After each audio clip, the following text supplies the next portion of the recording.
नमस्कार दोस्तों, मैं अमूल्य रत्नमणि और आप मेरे सबसे प्यारे अच्छे सहयोगी मित्र।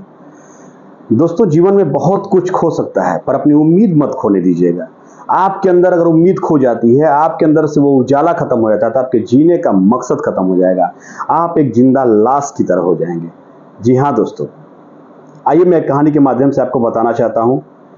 एक लड़का था जो अकेले रहता था, जिसके माता पिता नहीं थे, और वो मेहनत मजदूरी करके शाम को आता, रूखी सूखी बनाता और 4 मोमबत्तियां रखा हुआ था। उस मोमबत्तियों के उजालों से वो अपनी पढ़ाई लिखाई करता था। शाम को ऐसे ही काम करके वापस आया और वो चारों मोमबत्तियों को जलाया। अचानक से उसे याद आया कि मार्केट में वो कुछ छोड़ आया है। मोमबत्तियों को जलता हुआ छोड़कर वो मार्केट में गया। मार्केट पहुंचा कि इधर चारों मोमबत्तियां आपस में बात करने लगी। पहली मोमबत्ती ने कहा कि मेरा तो कोई मतलब नहीं है, इस दुनिया में शांति नहीं, मैं शांति के प्रतीक हूं, फिर जल के क्या करूंगी। वो बुझ गई। दूसरी मोमबत्ती ने कहा कि अरे, शांति के प्रतीक तुम हो, प्यार की प्रतीक तो मैं हूं, और प्रेम तो कहीं दिख ही नहीं रहा है किसी से। दुनिया में प्रेम समाप्त हो जा रहा है, तो मेरे रहने का कोई मतलब नहीं है। वो भी बुझ गई। तीसरी मोमबत्ती, उसने कहा विश्वास, विश्वास तो किसी पर रहा ही नहीं। वो हमें अकेला छोड़कर मार्केट चला गया। अब इस दुनिया में हमें पूछने वाला कौन है। अब तो कहीं किसी पे विश्वास रहा ही नहीं। जिसके लिए हम जल रहे थे वही हमारे बीच में नहीं है, फिर हम किस पे विश्वास करें। तीसरी मोमबत्ती भी बुझ गई। चौथी मोमबत्ती जलती रही। मार्केट से वो लौट कर आया और देखा कि तीनों मोमबत्तियां बुझ चुकी हैं। बहुत दुखी हुआ। वो आकर कहा कि अरे, तुम लोग के भरोसे तो मैं जी रहा था, अब अंधेरे में मैं कैसे पढ़ाई करूंगा। अब तो तुम सारी मोमबत्तियां बुझ गई। तभी चौथी मोमबत्ती, जो धीरे धीरे जल रही थी, उसने कहा कि नहीं, मैं आशा की किरण हूं, मैं एक उम्मीद की मोमबत्ती हूं और मैं अभी जल रही हूं।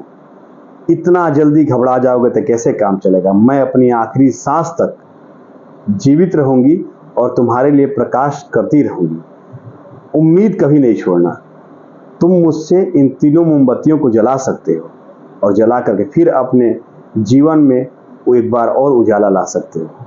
वो लड़का मुस्कुराया और उठा और उस उम्मीद की मोमबत्ती से विश्वास, प्रेम, शांति तीनों को जलाया और उसके परिवार में, उसके घर में, उसके जीवन में फिर से उजाला हो गया। ये कहानी सिर्फ एक कहानी है, लेकिन इस कहानी से बहुत कुछ सीख सकते हैं हम और आप। जी हाँ, आज आपके जीवन में सारी चीजें समाप्त हो जाएं, पर उम्मीद, विश्वास, शांति के साथ, प्रेम के साथ, धैर्य के साथ अगर बना रहा तो निश्चित रूप से आपको आपकी मंजिल और आपके जीवन में उजाला रहेगा। लेकिन अगर आप धैर्य के साथ, शांति के साथ, सब कुछ रखते हुए भी अगर आपने उम्मीद छोड़ दिया तो फिर आपके जीवन में किसी चीज का कोई स्थान, कोई मायने नहीं रखता। अपने जीवन में मजबूत उम्मीद के साथ, एक आशा की किरण के साथ लगे रहिए, चलते रहिए, विश्वास करिए, आपकी मंजिल, जो आपकी इच्छा है, वो आप तक पहुंचेगी। पर तब जब आपके अंदर आशा, उम्मीद बड़ी ही मजबूती के साथ टिके रहेंगे और उस उम्मीद और आशा की किरण से आप बहुत सारी अपनी जिंदगी की मोमबत्तियां जला सकते हैं और आपके जीवन में उजाला आ सकता है। धन्यवाद, प्रणाम, शुभ रात्रि।